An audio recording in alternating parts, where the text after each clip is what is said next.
ಹುಳಿ ಹುಳಿ ಸಿಹಿ ಸಿಹಿ ಈ ಟಮಾಟಿಕಾಯಿ ಚಟ್ನಿ ನೋಡೋಣ ಯಾರಿಗೆ ತಿನ್ಬೇಕು ಅನ್ಸಂಗಿಲ್ಲ ಹೇಳ್ರಿ. ಭಾರಿ ಮಸ್ತ್ ಆಗಿರ್ತೈತ್ರಿ. ಇದು ಹೆಂಗೆ ಮಾಡೋದಂತ ನೋಡ್ಕೊಂಡ್ ಬಂದ್ಬಿಡು ಬರ್ರಿ.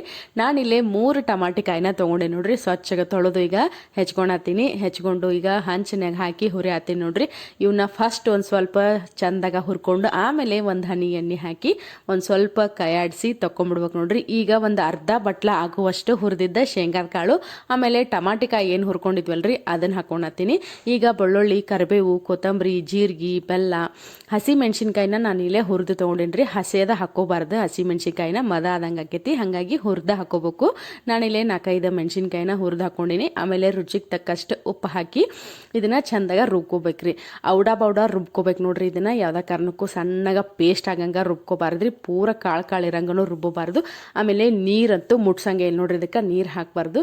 ಚಂದಾಗ ರುಬ್ಕೊಂಡ್ಬಿಟ್ರೆ ಟಮಾಟಿಕಾಯಿ ಚಟ್ನಿ ರೆಡಿ ಆಯ್ತು ನೋಡ್ರಿ. ವಿಡಿಯೋ ಇಷ್ಟ ಆಗಿದ್ರೆ ಲೈಕ್ ಮಾಡೋದನ್ನ